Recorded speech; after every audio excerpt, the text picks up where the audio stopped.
Selamat datang di konten yang sudah ditunggu-tunggu oleh ribuan, bahkan puluhan ribu, bahkan ratusan ribu, bahkan jutaan dari bot YouTube Son ya kan? Makanya nggak dihitung view-nya karena bot yang nonton.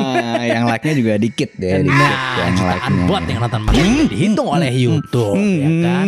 Nah, hari ini kita sudah menyiapkan beberapa cerita ya yang menarik dan seru tentunya. Seru banget. Para penonton yang tentunya kita bikin di setiap hari Selasa ya, di mana kita akan live bersama dengan Sobat Loteng untuk menentukan materi mana yang masuk dan yang mana yang dibuang ke tong sampah. Pemilihan topik dengan vote yang sangat demokrasi sekali ya. Yes, dan boleh juga mengusulkan topik apa yang ingin dibahas ya Son ya. Makanya jangan lupa ikut live di setiap hari Selasa. Yes. Nah, langsung aja mendingan sekarang kita mulai. Selamat datang di episode baru dari Di Atas 12.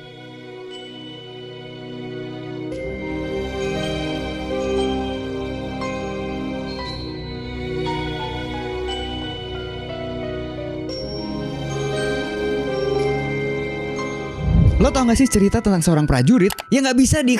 Maksud lu prajurit zombie Zon? Bukan, beneran ini. Oh, ini beneran ya? Beneran. Sir Adrian Carton de Wyatt adalah seorang tokoh militer legendaris asal Inggris yang sepanjang karirnya tertembak di muka, kepala, perut, pinggang, kaki, kuping, terus buta di mata kirinya sih. Ini lukanya lebih banyak daripada Batosai ini soalnya. Bahkan selamat dari 2 kecelakaan pesawat sampai kabur dari tawanan penjara perang. Awalnya Wyatt ini adalah seorang mahasiswa, tapi emang pengen banget masuk militer dia ini. Akhirnya dia menikahi anak presiden ya Son. Giveaway ternyata. Di umurnya yang ke-19 dia tuh kabur dari universitasnya untuk ikut perang Boer kedua. Tapi kan pasti ditolak karena umurnya dia gak mencukupi ya kan. Abis itu dia malsuin identitasnya sih. Jadi namanya Trooper Carton dan dia bilang usianya itu 25 tahun. Nah pas perang tersebut nih di Afrika Selatan, Wyatt menerima luka pertamanya, yaitu di perut sama selangkangan. Akhirnya dipulangin dia. Pas itu bapaknya tuh marah banget sama dia karena gak tahu kalau ikut perang ya kan. Gak bilang-bilang gitu ya. Gak bilang-bilang. Ya walaupun akhirnya bapaknya setuju lah kalau si Wyatt ini lanjutin aja karir militernya. Akhirnya dia dipanggil lagi buat ikut PD1 dan pertempuran Somme. Di Somme ini dia menerima luka 2 kali di wajah. Setelah pulih, dia lanjut lagi ikut perang Zed, di Western Front Eropa. Pantang mundur dia berarti ya, maju terus ya. Gila. Di situ dia terluka lagi 7 kali lagi Zed di perang itu. 7 kali lagi. Sampai dia tuh harus nyabut jarinya sendiri. Karena waktu itu kan jarinya udah kayak ngegantung gitu kan. Tapi dokter itu gak mau motong lengannya dia. Akhirnya dicabut sendiri. Ya walaupun endingnya akhirnya dipotong juga tuh lengannya. Tetap kena juga. Tetap dipotong juga pada akhirnya. Udah sakit 2 kali jadinya. Wyatt pensiun di usia 43 tahun Zed. Tapi pada saat ulang tahun yang ke-60 dia dipanggil lagi buat ikut PD2. Serius loh? Serius. Misinya itu adalah ke Yugoslavia. Nah itu kan dia kan pakai pesawat kan terbang sana. Pesawatnya jatuh Zed. Ketong dong kalau gitu. Enggak. Dia selamat, dia berenang ya kan ke pinggir. Tapi tetap pada saat itu ditangkap sama tentara Itali. Wah terus dia diapain dong? Ya akhirnya dia dipenjara selama 2 tahun. Dan dalam 2 tahun itu dia tuh mencoba kabur sebanyak 5 kali. Tapi gagal semua. Ada 1 yang berhasil. Tapi perlu diingat dia itu 60 tahun posisi usianya pada saat itu. Oke. Dia menggali sedalam 18 meter buat terowongan dengan kondisi ya tangannya cuma 1. Dan umurnya 60 tadi itu. 60-an. Wah. Dan setelah keluar dia sempat bersembunyi selama 8 harian lah. Walaupun akhirnya ditangkap lagi. Tetap kena juga Tetap ya. kena juga. Nah setelah perangnya berakhir baru dia itu akhirnya dibebaskan. Jadi dari segala macam luka yang dia terima, dia itu akhirnya wafat di usianya yang ke 83 tahun Zed. Dan itu di rumahnya sendiri dengan damai. Wah. Nyalinya gede banget ini orang nih. Gede banget gila. Biasanya orang misalnya luka sekali, udah saya nggak mau perang lagi kan. Dan Biasanya pasti begitu, ada kan? trauma-traumanya apa segala macem kan. Iyalah. Walaupun kita nggak tahu dia ada traumanya apa enggak sih sebenarnya. Nah, Umur 83 ujung-ujungnya udah menerima begitu banyaknya serangan. Ujung-ujungnya malah meninggoynya malah di rumahnya sendiri di gitu ya. rumahnya sendiri. Dia dapat penghargaan yang tinggi banget juga tuh dari Inggris tuh. Gue pernah lihat juga sih emang dia diomongin di podcastnya Joe Rogan ya kan. Oh gitu. Iya. Oh iya. Saking hebatnya dia gitu. Begitu banyaknya luka yang dia dapat tapi dia masih bisa jalan terus lah kasarannya gitu ibaratnya. Wah. Dia dijulukin itu kan The Unkillable Soldier kan kalau gak salah. Bahkan saya dengar-dengar itu lebih kuat daripada Winter Soldier Son. Benar. Winter Soldier Son. Pasti itu aja gak punya kekuatan super kan dia kan. Teknologi paling apa sih? Jangan-jangan Winter Soldier dibikin terinspirasi dia lagi Son. Soalnya kan tangannya kan gak ada 1 kan Winter Soldier. Gak ada. Bisa jadi loh. Bisa jadi. Ya kan? Iya. Jangan-jangan Winter Soldier ceritanya tentang dia lagi. Masalahnya dari muda loh dia itu. Dari 19 tahun loh udah kayak gitu. Dari 19 tahun ya. Dan memang kita harus menghormati para tentara gitu maksudnya terutama yang sudah berjuang di zaman dulu gitu. Misalnya para pejuang lah gitu kan. Sampai ikut perang berapa kali gitu kan. Walaupun ada tentara yang dia menjajah, bukan iya kan? Ada tentara yang dia lebih ke menjajah daripada berjuang sebenarnya. Iya, ada juga. Contohnya kayak tentara Belanda misalnya kan. Jadi mau thank you for your service kita bingung juga kan. Bener gak? Tapi kalau nggak salah dia ini ikut sampai 6 deh. Turnya, nggak banyak orang di sana kan ngomongnya tur Iya, kan. tur. Dan itu sempat vakum juga lagi kan, dari 43 ke 60 kan. Makanya gue kalau misalnya tentara yang udah tua gitu dulu pernah berperang, pasti gue ada respectnya sih kalau Pastilah. Pasti ada respectnya Pasti karena veteran udah ya. berjuang mengamankan negara gitu kan Son. Kita juga nggak tahu kan kondisinya dia gimana, terus segala macam. Apa kan. dia ada trauma ya kan? Iya. Atau dulu dia pernah melakukan kejahatan tapi kemudian digubur kan mungkin aja tuh. Tapi tetap aja kita harus respect juga Son, maksud gue Son. Respect. Iya, makanya ya semoga di sini ada fasilitas-fasilitas yang bisa dipakai membantu oleh pemerintah, membantu angkatan misalnya gitu ya. Karena ya mereka sangat berjasa gitu. Sangat berjasa sekali. Kalau nggak ada tentara ya mungkin kita udah nggak bisa hidup begini gitu kan. Jujur aja kalau gue mah ya kan. Bener-bener disetir ya. Nah makanya seperti tentara, pejuang-pejuang, pahlawan itu jangan sampai ada yang terlupakan Son, menurut gue Son. Betul banget. Tapi kan makin kesini kan orang makin lebih ingat, mohon maaf personilnya BTS daripada pahlawan gitu. Jujur-jujur aja nih ya kan, bener gak? Bener gak ya kan? Kadang orang ngetes yang di duitnya nggak tahu itu siapa ya. Nah ngomong-ngomong soal pahlawan yang terlupakan Son, gue ada cerita sebenarnya tentang presiden yang terlupakan kali ini Son. Ada Udah jadi presiden masih dilupakan Son. Gue yakin banyak yang gak tahu nih tentang presiden ini, karena saya juga belum tahu sebelum membahas video ini. Tidak jadi dong.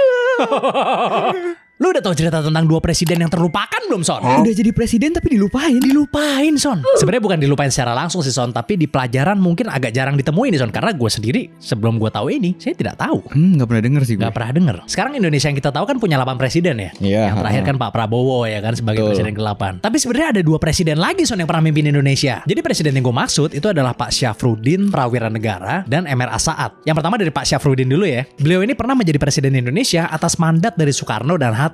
Pas agresi militer Belanda II kan presiden dan wapres kita ditangkap nih. Hal ini membuat Syafruddin ditugaskan untuk membentuk PDRI atau Pemerintahan Darurat Republik Indonesia, yang tentunya dengan ia sebagai kepalanya. Beliau ini menjabat kira-kira selama 7 bulan lah, dari tanggal 19 Desember 1948 hingga 13 Juli 1949. Peran beliau ini sangat penting Son sebenarnya untuk mempertahankan pemerintahan Indonesia, terutama di masa-masa sulit kayak waktu itu. Iya. Yang kedua nih ada MR Saat. MR di sini bukan Mister loh ya, tapi Master in the Rechten atau itu bahasa Belandanya dari sarjana hukum. Jadi gelar lah ini ya. Gelar. Jadi kalau misalnya lu kuliah di sebuah universitas yang memakai sistem pendidikan Belanda atau Belgia, kalau lu lulus lu bakalan dapat gelar MR ini. Jadi beliau ini sempat menjabat sebagai acting president dari tanggal 27 Desember 1949 sampai 15 Agustus tahun 1950. Jadi MR Saat lebih lama nih daripada Pak Syafruddin. Jadi MR Saat ini itu ditunjuk menjadi presiden oleh Soekarno dan Hatta, karena pada saat itu Soekarno dan Hatta itu menjadi presiden dari RIS atau Republik Indonesia Serikat. Kalau Bung Hatta ya jadi Perdana Menteri, jadi Presiden dan Perdana Menteri. Iya. Hal ini terjadi setelah perjanjian konferensi meja bundar tentunya. Sesuai konstitusi saat itu, ketika presiden dan wakil presidennya nggak ada, maka tanggung jawab kepemimpinan itu jatuh kepada ketua BPKNIP yang pada saat itu dijabat oleh MR Saat ini. Selain itu MR Saat juga dipilih karena dia itu merupakan seorang cendekiawan yang cerdas dan dia juga berperan dalam pembangunan dari Universitas Gadjah Mada Son. Wah. Ia kemudian berhenti menjabat ketika Indonesia tuh udah menjadi negara kesatuan atau NKRI. Apa mungkin kalau bukan NKRI ya belum termasuk kali ya dalam presiden. Maksudnya? Jadi nunggu pas jadi NKRI dulu. Enggak. Jadi gini, Indonesia tuh bikin perjanjian sama Belanda. Belanda mau dah ngakuin Indonesia gitu selama Indonesia tuh jadi RIS atau Republik Indonesia Serikat. Republik Indonesia Serikat tuh berbeda sama NKRI karena di RIS Belanda tuh sengaja mecah Indonesia. Jadi dibikin ada 16 negara apa kalau nggak salah. Indonesia tuh dibikin 16 negara kayak Amerika gitu loh, negara state ya. Bung Karno sama Bung Hatta pura-pura setuju ya kan. Jalanin. Karena negara Indonesia ini ditinggal karena Bung Karno Bung Hatta lagi ngurusin RIS, masuklah MR Saat ini untuk jadi presiden sementara. Akhirnya Bung Karno Bung Hatta karena sebenarnya nggak setuju, ya dia balik ke NKRI lagi gitu, jadi negara kesatuan. Makanya namanya negara kesatuan karena tadi pengen dibagi sama dia. Tapi iya maksudnya kok nggak tahu gue apa pas kelas gue tidur apa gimana apa emang nggak ada ya di kurikulum waktu kita zaman dulu ya. Gue sih nggak pernah sih, gue maksudnya nggak pernah tahu gue. Nggak pernah tahu ya. Mungkin namanya pernah kesebut tapi nggak bener-bener kayak oh ini dulu presiden loh gitu. Enggak. Kalau namanya kesebut harusnya sih pasti kesebut dong. Harusnya karena perannya penting juga kan kedua tokoh ini. Tapi kalau dipelajari sebagai presiden kayaknya gue sih nggak pada saat itu. Kalau gue juga enggak sih. Gue sih enggak ya kan. Karena mungkin menjabatnya sebentar banget kali ya Son. Di bawah 1 tahun semua kan. Yang 1 7 bulan, 1 9 bulan. Iya sih. Walaupun B.J. Habibie juga paling 1,5 tahun ya kalau nggak salah. 1,5 tahun lah kira-kira ya kan. Jadi ya mungkin nggak dihafal karena itu. Karena kan zaman dulu sebelum zamannya kita kan presiden dan menteri harus dihafal kan. Iya benar. Mungkin nggak jauh lah dari generasi kita tuh kayaknya masih suruh ngapal. Ya? Maka dari itu gue pilih topik ini Son karena menurut gue ini buat penghargaan juga atau tribute lah buat Pak Syafruddin Prawira Negara dan MRA Saat Son ya kan. Supaya ya yang generasi muda juga tahu juga ini loh sejarah Indonesia yang maksudnya ya jarang juga terekspos gitu ya. Nah, ternyata ada 2 presiden lagi gitu ya Son ya. Tapi gue nggak tahu ya kalau misalkan kedua orang ini punya kontroversi atau tidak, gue nggak tahu jujur. Yang gue tahu ya mereka pernah jadi presiden gitu aja. Makanya kita kasih tribute, kita bawain, bener ya? Yes. Ya walaupun dulu kita sering pelajarin yang CMB tadi kan, conference meja bundar itu. Bukan, itu coffee meets bagel. Kenapa diperjelas? Jangan. Itu kan maksud Anda kan? Maksud Anda itu kan maksud Anda kan? Iya walaupun kita dulu pelajarin tapi ya tetap nggak ngeh juga ya tentang ini ya. Kan dulu sering banget kan di LKS LKS. Lu dulu belajar. Iya. CMB.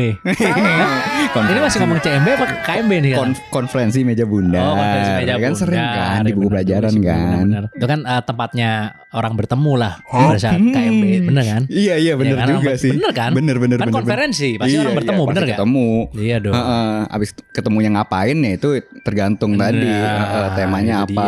Cuman denger-dengar agak mahal. Maksudnya orang-orang yang punya uang aja yang bisa ke situ. Iya dong. Iya harus dong. Masa harus orang berkuasa dong. Bukan pejabat ikut. Nah, mungkin lah kan pasti punya uang agak juga. mahal lah gitu ya kan. Baju mahal. Pendidikannya kan harus tinggi. Kalau enggak ya datang jiper. Nah, berprestasi ya kan. Nah, ibaratnya kalau zaman sekarang ya sebelum masuk minta link in dulu lah gitu. Maksudnya gitu kan kalau zaman sekarang hitungannya. Iya kan, bener kan? Minimal harus nge-repost pernah nulis ya kan. Baca dulu link in-nya, boleh masuk kan nih kan gitu kan, soalnya bener kan.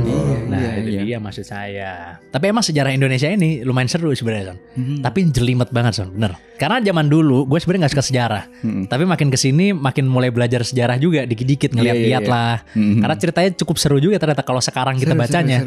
Kalau dulu kan nggak kayak hiburan, dulu kan kayak hafalan. Keharusan hafalan sih. Iya. Jadi kita nggak happy gitu. Padahal sebenarnya ceritanya menarik. Berarti mungkin kalau formatnya selain buku, mungkin bisa jadi menarik Son. Game misalnya formatnya. Wah pecah sih kalau main game kan? sih. Soalnya kan contoh. Ada game yang apa? Jadi gamenya tuh game horor gitu Son. Lu pernah lihat gak? Apa? Jadi dia baca Quran, ntar abis itu setannya minggat. Lu tau gak? Jadi gamenya tuh pakai mic kayak gini, ya kan? Ini bisa dimainin di PC. Lu download, ntar lu siapin mic. Ya udah lu baca Quran yang ada di tulisan itu. Kalau lu kelamaan baca Qurannya, setannya makin lama makin deket. Ntar kalau misalnya kita bener baca Qurannya, setannya panasan kecabut. Keren cuy. Ada tuh gamenya tuh. Tuh gue salut sama developernya tuh. Itu gila sih. Harusnya bikin kayak gitu-gitu ya untuk sejarah, untuk pelajaran lain. Bagus loh. Ya kan? Sangat entertaining ya. Entertaining. Jadi anak tuh nggak berasa belajar, berasanya main tapi sebenarnya belajar gitu. Ilmu-ilmunya dapet. Pol lagi dapetnya. Gitu. Contoh deh, sekarang anak muda sekarang generasi alpha, kira-kira lebih tahu Gatot Kaca yang dulu apa Gatot Kaca Mobile Legends? Nah, udah pasti yang ultinya terbang dong. Ya kan? Maka dari itu penting menurut gua dan menurut kita lah at least untuk mengkolaborasikan budaya, pelajaran ke dalam hal-hal yang lebih entertaining. Betul. Supaya anak muda ngerasain nggak belajar padahal sebenarnya belajar. Iya. Ya kayak Niro Rokido orang taunya sekarang mungkin Kadita kali. Ngomong-ngomong soal Indonesia nih, sebenarnya selalu ada pertanyaan di benak masyarakat. Sebenarnya uang pajak kita itu dikemanain sih gitu kan? Ternyata ada jawabannya nih Chat, terutama buat tahun 2025. Dengerin ya. Silakan. Jadi di tahun 2025, alokasi belanja negara kita mencapai 3.621,3 triliun yang kemudian dialirkan melalui pemerintahan pusat dan melalui transfer ke pemerintah di daerah-daerah sebesar 919,9 triliun. APBN ini dibagi atau dialokasikan ke program-program prioritas pemerintah di tahun 2025. Yang pertama buat pendidikan sebanyak 724,3 triliun. Nah, kalau ini concern kita bersama nih. Mudah-mudahan Jerome Pauline udah gak geleng-geleng lagi ngeliat anak SMA gak bisa kali-kalian, Son. Yang kedua nih, ada perlindungan sosial sebesar 503,2 triliun. Nah, ini juga sangat penting, Son. Karena untuk membantu teman-teman kita yang masih kesusahan, Son. Nah, yang ketiga ada kesehatan, 218,5 triliun. Ini menurut gue yang paling penting nih, Son. Karena percuma lo mau punya apapun kalau gak sehat. Bener. Selanjutnya ada ketahanan pangan sebesar 144,6 triliun. Nah, yang ini bagus nih, Son. Karena kalau misalnya perut lapar, mana bisa belajar, mana bisa kerja. Perumahan 34,9 triliun. Nah, ini dia, Son. Jadi cita-cita Gen Z buat punya rumah bukan hanya angan-angan belaka. Terus ada juga nih, Son, nih, program yang paling kita tunggu-tunggu nih, ya kan, makan siang gratis, ya kan, sebesar 71 triliun. Oh iya bener juga. Nah ini dia yang bikin ngiri. Karena dari dulu kita pengen banget nyobain makanan bergizi gratis ini. Tapi sayangnya kita udah gak sekolah. Nah, jadi saya minta tolong diundang biar kita nyobain. Bener gak, Son? Sekolah lagi. Tapi review jujur ya. Terus ada juga nih, cek kesehatan gratis sebesar 3,2 triliun, Son. Nah ini biar kita jadi semakin aware kalau kita kena penyakit. Nah, terus ada juga renovasi sekolah sebesar 20 triliun, Son. Nah ini yang harus digembar-gemborkan. Nah, Jadi murid-murid makin semangat belajar. Dan kalau hujan gak kena bocor dari genteng sih. nah. Terus ada juga program sekolah unggulan terintegrasi sebesar 2 triliun, Son. Ya pokoknya kalau soal pendidikan kita dukung lah. Nah. Supaya orang-orang tidak lagi membeli ijazah palsu. Siapa itu? Yang terakhir ada lumbung pangan nasional, daerah, dan desa yang jumlahnya itu sebesar 15 triliun rupiah, Son. Bagus itu. Supaya kita bisa swasembada pangan. Nah, Ya walaupun APBN 2025 disusunnya kan pas ganti presiden. Tapi uang kita di 2025 tetap difokuskan pada program-program unggulan yang tentunya bisa membantu mensejahterakan masyarakat dan mencapai Indonesia Maju 2045. wow. Dana ini nanti juga akan dipakai untuk pelayanan publik yang mendukung akselerasi pertumbuhan ekonomi di seluruh daerah ya. Tapi tentunya pemerintah harus tetap melakukan penataan anggaran antar kementerian dan lembaga yang saling berhubungan. Utamanya di bidang anggaran pendidikan dan anggaran infrastruktur untuk mendukung program ketahanan pangan dan energi. Kayaknya emang tugas kita bareng-bareng deh buat ngawasin penggunaannya. Soalnya dari uang kita yang dibayar lewat pajak juga kan. Iya. Ya kita doakan aja semoga Indonesia ini semakin maju ya. Pasti. Dan program-program pemerintah ini bisa terus berjalan tanpa ada kendala-kendala yang tidak diperlukan, Son. Kendala yang gimana tuh, Syar? Ya seperti yang sudah-sudah lah, Son. Lanjut lagi, Son. Let's go. Apalagi kan tradisi di Indonesia kan banyak dan unik-unik banget kan, Jan? Nah, Ini salah satu gue bakal ceritain yang paling unik menurut gue. paling unik ya. Paling unik menurut Mengerikan. gua. Lumayan. Oh, oke. Coba ceritakan. Oke. Lo tau gak sih tradisi mayat berjalan di Toraja sih? Walking Dead, Son, maksud lu, Son? Bukan. Oh, bukan. Beneran ada ini di Indonesia. Aduh. Tradisi ini dikenal sebagai manene, yaitu ritual unik yang melibatkan pembersihan dan penggantian pakaian jenazah leluhur. Masyarakat Barupu itu percaya kalau tradisi ini bisa menjaga kesuburan tanah mereka sih. Wah, korelasinya apa ya, Son, ya, tapi ya? Nah, gue ceritain nih ya. Oke, coba deh. Jadi tradisi manene ini berakar dari kepercayaan masyarakat Toraja yang sangat menghormati leluhur mereka sih. Menurut legenda yang beredar, tradisi ini dimulai dari seorang pemburu bernama Pong Rumasek. Yang 11% bukan? Beda. Oh, beda. 10. Nah. Suatu hari itu dia menemukan jasad seorang leluhur yang udah membusuk. Nah bukan ngebiarin doang, dia tuh ngerawat jenazah itu dan sangat menghormatinya sih. Terus abis ngelakuin perawatan itu, dia itu mengalami keberuntungan yang luar biasa pas dia berburu. Dari sini muncul keyakinan kalau merawat dan menghormati jenazah itu akan membawa berkah buat mereka. Nah ritual panen ini biasa dilakuinnya 3 tahun sekali, jadi pas panen. Biar panennya nggak gagal. Nah, Oh. jadi cara mereka itu biasa pertama pasti kan persiapan dulu ya kan, mereka nyiapin baju-bajunya. Terus kedua mereka itu ngegali kuburannya sih. Abis gali dibersihin. Nah ini cara menghormatinya itu dibersihin sih. Dimandiin maksudnya. Dimandiin. Oh. Nah abis itu dipakein baju kan. Nah baju ini juga mencerminkan status sosial dan kekayaannya dari keluarga itu. Oh, kekayaannya semakin tinggi, baju semakin bagus gitu ya. Yes. Ya abis itu biasa kan doa, persembahan. Terus ada perayaannya juga nanti. Makan-makan gitu. Makan-makan, nari-nari ya kan. Ya walaupun manen ini punya makna yang mendalam ya buat masyarakat Toraja. Tapi mereka juga banyak tantangan dari modernisasi. Oh, banyak yang menentang tradisi ini maksudnya. Nah bener. Jadi anggapannya tradisi ini melanggar norma-norma ya kayak kesehatan, kebersihan. Ya. Nah jadi dikhawatir tradisi ini bakal punah ke depannya. Oh, karena ya anak muda pada minggat semua ya maksudnya dari situ ya. Maksudnya pada pergi semua lah dari situ gitu ya. Bener. Oh iya. Jadi tiap 3 tahun sekali tradisi mak nenek ini itu berarti ada jenazah gitu yang ibaratnya leluhurnya dibuka lagi kuburannya, dibopong, dibawa keliling-keliling desa gitu. Iya, pas musim panen itu. Wah, Unik ya. unik banget sih. Agak serem dikit sih tapi jujur sih. Jujur agak serem sih gua kalau ngelihat. Gua aja ragu video-videonya ditampilin di sini. Tapi ya itulah keunikan dari Indonesia ya. Karena banyak tradisi-tradisinya adatnya juga banyak ya kan. Iya. Jadi ya itu sebagai salah satu keunikan aja ya, walaupun agak mystical dikit sih sebenarnya kan keunikannya kan. Kepercayaan masing-masing lah, masing-masing adat dan suku gitu ya. Sangat legendaris sekali nih Pong Rumasak ini kan. Dan gue yakin di luar negeri juga pasti ada juga yang modelan begini pasti. Bisa jadi ya. Pasti ada gue. Bisa jadi. Gue yakin kemungkinan sih ada lah di bagian negara mana gitu kan. Mungkin Asia juga atau apa ya. Mungkin aja ya kan. Atau ya bisa jadi memang unik cuman di daerah itu aja gitu loh ya kan. Berarti 3 tahun sekali sebelum panen itu banyak orang yang bopong leluhur ya. Iya. Jadi semua keluarga dibawa satu-satu gitu. Berarti banyak dong berarti ya. Ya anggapannya orang kan mau tanahnya subur dong, panennya subur kan. Kan nggak bisa cuma diwakilin sama satu. Iya, gue kira satu doang. Wah itu sih agak-agak mystical ngeri tuh ya sana begitu ya. Lumayan. Unik banget sih menurut gue sih, unik banget sih. Nah gue juga punya salah satu cerita nih tentang tradisi yang unik juga nih Son nih. Apa tuh? Yang ini agak-agak serem juga nih. Ibaratnya kan kalau misalnya orang belum biasa ya serem pasti kan ngeliatnya kan. Tapi ya di desa ini yang mau gue ceritain ini ya itu udah hal yang biasa gitu. Jadi ini tentang jenazah juga. Tentang jenazah juga. Wah, coba. Lu tahu nggak di Indonesia ada penguburan yang jenazahnya ditaruh di luar Son? Nggak dikubur atau dikremasi juga nggak Son. Jadi cerita ini tuh datang dari sebuah desa yang bernama Trunyan di Kabupaten Bangli, Provinsi Bali. Jadi sistem penguburan di desa ini itu unik banget Son. Ketika masyarakat Bali pada umumnya melakukan ngaben atau kita kenalnya kremasi. Iya dikremasi. Warga di desa Trunyan ini melakukan sistem penguburan yang namanya mepasah atau meletakkan jenazah di alam terbuka Son. Persisnya di bawah pohon yang namanya tarumenyan. Yang bikin uniknya nih kalau lo datang ke situ nggak bakalan bau sama sekali Son. Kok bisa? Karena katanya pohon ini wangi dan mempunyai kemampuan untuk menetralisir bau jenazah. Walaupun bentuknya rada-rada mirip beringin Son sebenarnya. Tapi kan kalau beringin kan gak wangi ya. Iya. Oh iya, pohon tarumenyan ini itu cuma ada di desa ini Son. Jadi di seluruh dunia tidak ada pohon tarumenyan Son. Jadi sebelum jenazah diletakkan, warga melakukan upacara pembersihan dulu, lalu bersama-sama mencuci jasad tersebut, baru deh jenazahnya ditaruh di atas tanah yang udah digali sedalam 20 cm Son. Biar gak gerak-gerak. Karena kan takutnya kan kebawa angin misalnya atau air ya kan. Makanya dikasih lubang 20 cm. Kemudian jasad dibungkus dulu pakai kain putih, tapi mukanya enggak. Jadi kalau datang ke sana, mukanya kelihatan Son. Di sekelilingnya juga ditaruh kayak anyaman bambu gitu yang fungsinya tuh untuk menjaga tubuh dari jenazah dari gangguan hewan liar Son.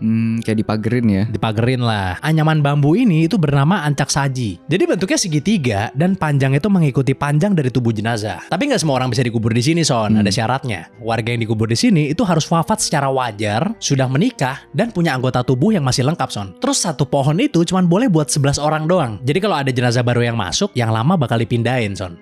Dan itu kelihatan semua Son kalau lu datang sono. Nggak berani di pinggir-pinggirnya itu. Nggak bakal berani sih.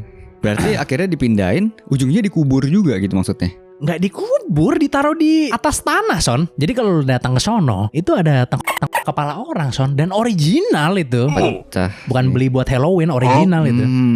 Unik banget sih. Unik banget kan ya kan. Nah tempat penguburannya itu sekarang jadi tempat wisata juga Son. Maksudnya orang banyak yang datang ke situ karena penasaran juga. Bahkan orang Bali sendiri Son suka datang ke situ.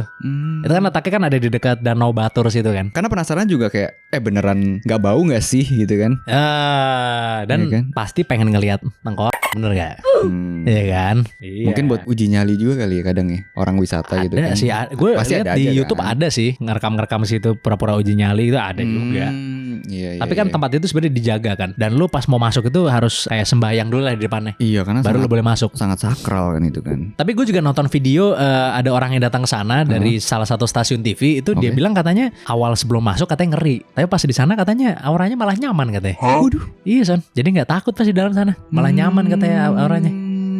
Tapi kan sayang juga kan maksudnya kayak pohon gitu cuma ada di desa itu. Harusnya kan bisa dipakai lagi misalnya tanam-tanam misalnya di TPS tempat pembuangan sampah gitu kan. Itu kan ada teori-teorinya itu. Itu sebenarnya memang pohon beringin doang apa pohon tarumenyan. Ada yang menduga-duga nih. Jangan-jangan ini pohon beringin biasa nih. Ada tuh teori begitu ya kan.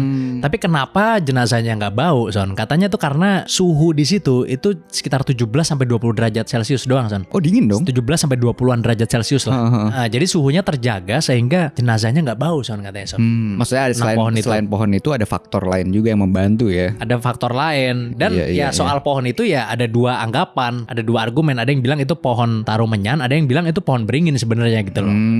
Tapi itu ada legendanya juga Son tentang pohon itu Son. Iya, jadi pohon ini tuh bukan cuman pohon biasa gitu, pohon mystical gitu. Menurut yang percaya tapi ya. Pohon keramat. Pohon keramat untuk yang percaya tapi, ya kan? Makanya nggak ada di tempat lain, cuma ada di situ. Itu ada cerita rakyatnya juga. Tapi kalau kita ngomong science, ya menurut saintis begitu. Semoga diteliti lebih lanjut lagi ya. Ya mungkin harus diteliti lebih lanjut sih. Dan kalau bisa, kalau ternyata benar, ya harusnya dibudidayakan kan. Tapi kan tidak semua orang boleh masuk situ sebenarnya. Harus izin dulu apa segala macam gitu. Kalau misalnya emang bener ya pohonnya masih bisa bikin wangi, ya diperbanyak aja kalau bisa gitu ya. Atau ya mungkin ini hanya sebuah tradisi gitu, which is ya nggak ada masalah juga, karena setiap daerah punya tradisinya masing-masing. Dan kita harus menghormati juga kan gitu kan. Harus dong, harus. Jadi ya memang kalau misalnya kita melihat bangsa Indonesia itu banyak banget ya yang namanya tradisi, perbedaan ya kan.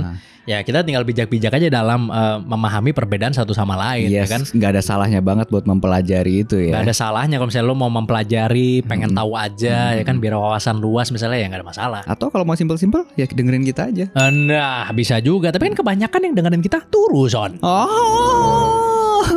Tapi ya gak apa-apa, yang penting kan ketiduran videonya tetap nyala terus kan.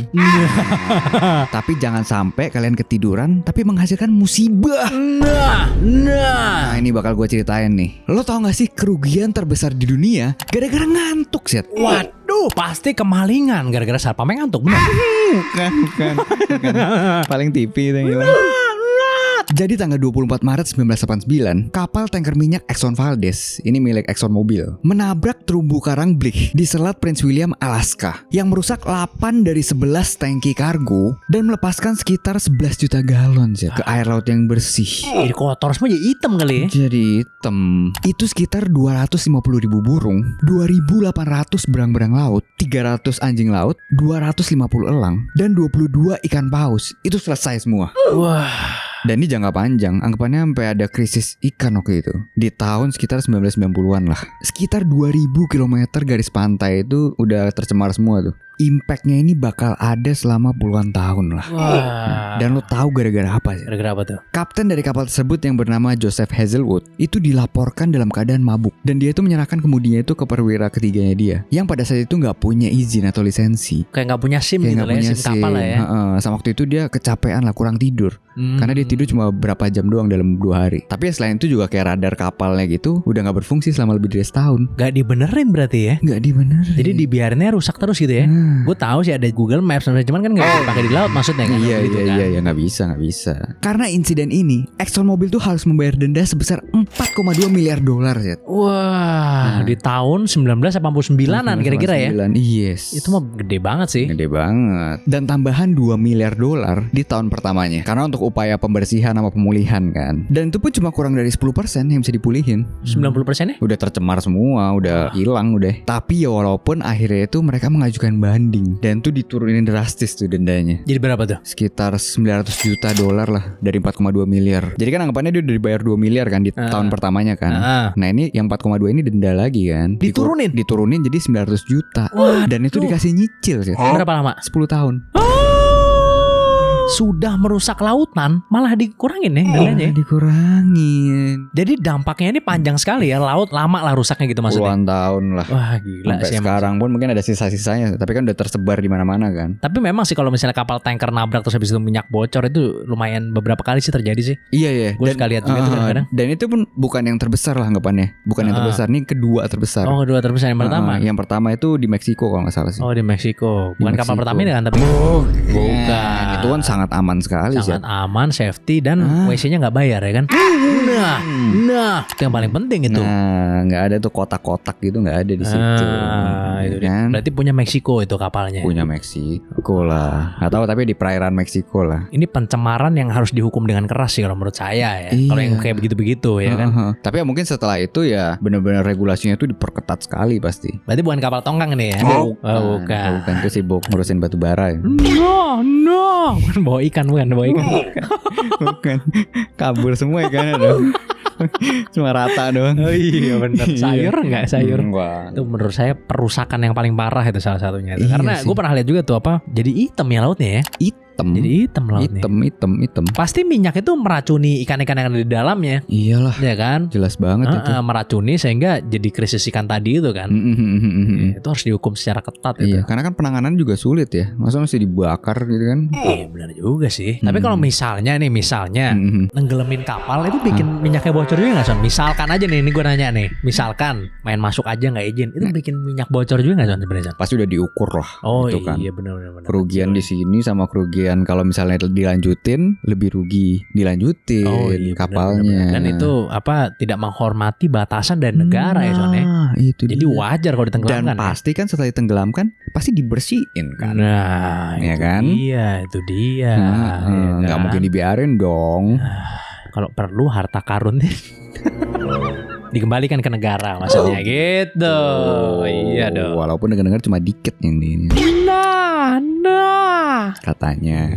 Emang kalau di laut itu sulit ya soalnya kejahatan-kejahatan di laut itu diberantas tuh sulit ya. Sulit sekali. Karena hukumnya juga beda-beda. Perairan internasional lah. Perairan internasional, makanya kasino banyak ya kan di perairan internasional. Pabrik-pabrik, ya kan. Pokoknya intinya kapal tanker ini bisa hancur itu gara-gara kelalaian ya berarti ya. Nubruk jadinya kan. Maksudnya karena apa? Mungkin pekerjanya overwork, nggak work life balance gitu kan. Akhirnya kurang tidur bener ya? Iya. Iya bener juga. Coba di situ disediain meja biliar gitu kan. Sama snack-snack gratis gitu kan Son yang dipajang sama. Ada mesin kopi ya kan. Kulkas isinya teh botol apa. Pasti nggak ada mesin kopinya itu Zed. Pasti nggak ada itu. Nggak mungkin pasti ada itu. Makanya ngantuk lah lo begitu ya kan. Iya. Berarti kan ya emang bau minyak sih. Cuman maksudnya kan kalau nggak ada yang dimasak kan mungkin takut masa bawa kompor gitu kan, baunya minyak semua kan. Dan mungkin itu biasanya kalau karyawan tidak diperhatikan, overwork itu karena ambisi atasannya. Betul banget. Yang terkena imbas pasti atasannya Son. Perusahaannya ya kan. Iya. Nah itu dia, makanya gue juga punya sebuah cerita nih tentang seorang pemimpin yang ambisinya itu menyebabkan tragedi di negara Filipina kali ini. Wah. Lu udah tahu cerita tentang gedung terangkat di Filipina belum Son? Belum. Coba ceritain. Jadi gini Son, di suatu hari istri dari presiden Filipina yang pada saat itu adalah Ferdinand Marcos, istrinya namanya Imelda Marcos. Oke. Punya mimpi untuk membuat Filipina jadi versi Asianya Cannes. Kayak festival film itu kan biasanya kan diadain di Cannes misalnya. Iya. Toronto juga punya kan film festival kan. Iya. Nah dia pengen bikin Manila Film Festival Son. Oke. Jadi ya kayak semacam pusat perfilmannya Asia gitulah. Langkah pertama untuk mencapai ketujuannya itu adalah menjadi tuan rumah dari festival film Asia di tahun 1982 Son. Untuk menjalankan rencananya, ia membangun sebuah bioskop di Manila yang gede banget Son. Luas bangunannya mencapai 16.820 meter persegi Son. Wah. Karena harus kejar restoran, bangunan yang baru dimulai pembangunannya di pertengahan tahun 1981 ini harus diselesaikan dalam waktu hanya 170 hari saja Son. Sehingga proyek pembangunan terpaksa dipercepat dan jumlah pekerja yang ngerjain tuh bangunan itu sampai 4.000 orang Son. Gila, karena 170 hari aja rumah biasanya gak kebangun kali kan? Sulit lah. Dan kerjanya tuh gila Son. Siang malam gak berhenti-berhenti. Bahkan saking ngebutnya nih Son nih, mereka ini tuh ngebangun lobbynya Manila Film Center itu dalam 72 jam doang Son udah jadi. Yang harusnya kalau bangun lobby itu pengerjaannya kira-kira 6 minggu lah. Gila sih, hitungan jam 72 jam udah jadi 3 hari. Gila. Nah di tengah pembangunan ini, tepatnya di tanggal 17 November 1981 terjadi kecelakaan besar di mana ketika para pekerja sedang nuang semen, tiba-tiba penopang bangunannya runtuh Son. Hal ini membuat para pekerja terjatuh dan menimpa semen yang masih basah. Dan tipe semennya ini semen yang cepat kering gitu Son. Jadi kalau misalnya lo masuk ke dalam cepet banget tuh keringnya. Diperkirakan sekitar 169 pekerja terkubur hidup-hidup di situ Son. Pas si Imelda ini dikabarin kalau ada tragedi yang terjadi di proyeknya tersebut, diduga-duga nih dia tetap nyuruh proyeknya dilanjutkan Son. Masih dilanjutin? Tetap dilanjutin. Bahkan dia diduga sempat menghalangi tim penyelamat untuk datang ke situ karena menurut dia ini tuh bakal mengganggu kelancaran dari proyek ini. Wah. Jadi tim penyelamatnya itu baru bisa datang setelah 9 jam kemudian Son. Udah telat dong. Dan untuk melindungi reputasi Manila Film Center, beberapa sumber mengatakan bahwa Imelda tuh menyuruh kepala proyek untuk mengubur para buruh yang tidak bisa diselamatkan di dalam dalam bangunan tersebut. Son. Wah. Manila Film Center kemudian selesai dibangun di bulan Januari di tahun 1982. Dan gilanya nih, bangunan yang di lantainya ada jasadnya ini tetap dijadikan tempat untuk acara Manila Film Festival, Son. Gila. Tapi karena nggak ada yang tahu, ya sukses-sukses aja acaranya. Sekarang gedung Manila Film Center itu udah sepi banget, Son. Karena orang Filipina tuh pada takut sama gedung itu. Jadi angker deh tuh gedung pokoknya. Cuman ada 2 tenan yang masih buka di sana. Son. Masih ada. Restoran Korea sama tempat spa. Tapi itu mungkin gak pernah diklarifikasi juga kali ya sama si Marcos ini kayak. Ya mungkin gak pernah diklarifikasi, tapi nyatanya orang Filipina tahu. Iya. In the end ya. Iya, karena kan In the end tahu 4.000 orang yang kerja kan. Iya. Dan kan pasti ada yang ngeliat ya. Iya, Ya saksi kan, matanya banyak 4.000-nya semuanya kan gak mungkin Iya, kan. iya. Jadi sebenarnya orang yang nyemplung di semen itu, Son, itu gak semuanya ke cover semua. Jadi ada yang cuma setengah badan. Menurut kabar burung ini, Son, disuruh ditumpuk semua, Son, pakai semen sama ini. Gak masuk akal sih itu. Katanya Iya, begitu, iya. ya kan. Sebenarnya kecelakaan ini tuh terjadi dari yang gue baca-baca ya, karena deadline-nya terlalu sempit, Son. Iyalah. Jadi kejar setoran banget. Akhirnya lantai yang tadinya belum kering ditimpa semen lagi, ditimpa semen lagi. Belum kering padahal. Iya. Akhirnya penopangnya roboh. Roboh ya. Dan itu pun anggapannya ambisinya pun gak tercapai juga kali. Tercapai lah. Kan sukses tadi Manila Film Festival. Tapi kan ya sekarang gedungnya nganggur. Perfilman di sana juga ya nggak tahu sih. Nggak tahu sih gua nggak tahu kalau in the long run-nya itu tercapai atau tidak impiannya dia, karena kan presidennya ini juga kan berhenti menjabat 1986 soalnya. Iya kan. Tapi ya pada saat tahun 1982 ya sukses. Sukses acaranya. Tapi pengorbanannya 169 pekerja, coba bayangin. Itu aja yang tercatat. Dan itu kan gak terklarifikasi. Gak terklarifikasi. Itu dugaan juga sih Mas Yansi. Doang. Menurut mungkin saksi-saksi kali atau apa. Tapi ya orang-orang yakin 169 sih. Iya. Banyak sih emang saksi matanya sih. Gitulah. Itu salah satu sejarah kelam ya mungkin ya. Iya sih. Salah satu sejarah kelam. Filipin. Dan sekarang menang lagi, Son. Keluarga tersebut, Son, di pemilu, Son. Deket-deket ini maksudnya? Deket-deket ini setahun yang lalu kayaknya. Ini yang ini ya? Joget-joget. Oh iya itu ya. Makanya gak asing ya namanya ya. Bong-bong Marcos. Oh iya lagi Marcos lagi. Keluarga Marcos tuh. Gila, dinasinya gak main-main berarti ya. Main. Jujur ngeri sih kalau di sana. Untungnya kita di sini jadi kita bisa ngomong begini. Kalau enggak udah saya pasti tidak akan cerita juga tentang ini. Pasti selesai. Kan di Filipina juga lagi ribut kan. Presiden sama wapresnya tuh lagi ribut presiden sama wapresnya. Kenapa? Ya kalau misalnya mau dibahas mendingan langsung aja tulis di komen ya. Nanti kita bakal bahas dengan senang hati kok. Yes. Iya kan? Seru banget itu. Nggak asing ya ceritanya nih tapi. Presiden sama wapres ribut. Kayaknya di negara mana ya, gue lupa ya. Di Lituania ya kalau nggak salah ya. Lituania. Benar. Lituania ya. Gara-gara ini kan komen-komen di masa lalu kan, bener ya? Bener ya? Di Lituania katanya gitu bener. Iya bener juga. Emang internet emang berbahaya ya soalnya kalau tidak digunakan dengan yang cukup bijak gitu ya soalnya. Bener. Tapi itu pembahasan di lain waktu lah karena terlalu panjang ya. Terlalu panjang itu. Jadi begitulah kalau misalnya ada orang yang berambisi sangat besar tapi perhitungannya sebenarnya nggak masuk tapi dipaksain. Nah itu repot, Son. Apalagi terburu-buru gitu. Nah pekerjanya kelelahan mungkin akhirnya melakukan kesalahan ya kan. Segala cara udah dihalalkan aja udah. Iya itu ngejar upacara. Kan pacara film ini dari kemana? Iya upacara film ini kan? Emang.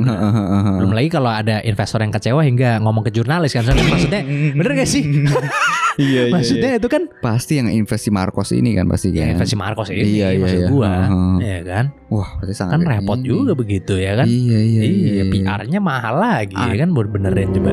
PR nightmare itu begitu. Cuma buat ngejaga muka si Marcos ini kan. Nah itu dia Son. Begitu teman-teman. Jadi memang yang namanya ambisi harus ditakar-takar juga ya Son ya. Kira-kira apa yang harus dikorbankan. Tapi menurut ente gimana Son? Kalau seandainya memang itu memajukan film festival di Manila gimana? Ente sebagai presiden akan ambil langkah itu gak? Aduh. Atau dihentiin? Kalau dihentiin ya percuma. Lu udah bangun bangunan 16.800 meter persegi Son. Tapi mungkin gue lihat dulu maksudnya. Oh ini kan waktunya deket tuh. Januari harus siap kan soalnya kan. Kan mulai bangun di Agustus. Kan belum tentu juga negara lain ada yang bisa nyambut. Kan pasti butuh persiapan yang panjang juga dong.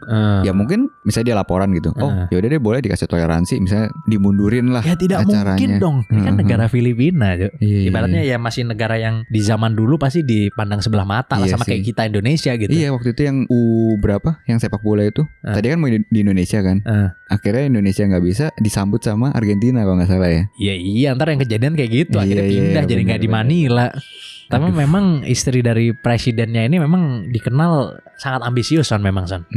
Istri dari presidennya ini sangat ambisius sekali. Lagi-lagi tidak asing. Bener Di kan? Lithuania tadi. Sampai anaknya suruh ini juga kan, kan suruh sungkem maksudnya lah, kan lagi lebaran maksudnya gitu, Harus atas menghormati ya kan. lebaran. Jadi Filipina itu banyak juga ceritanya tuh Son. Jadi kalau misalnya kalian setuju langsung aja tulis di komen, nanti kita akan bahas lebih lanjut lagi, oke? Nah sekarang saatnya kita membaca komen Son. Let's go. Let's do it. Komen pertama dari @febi02.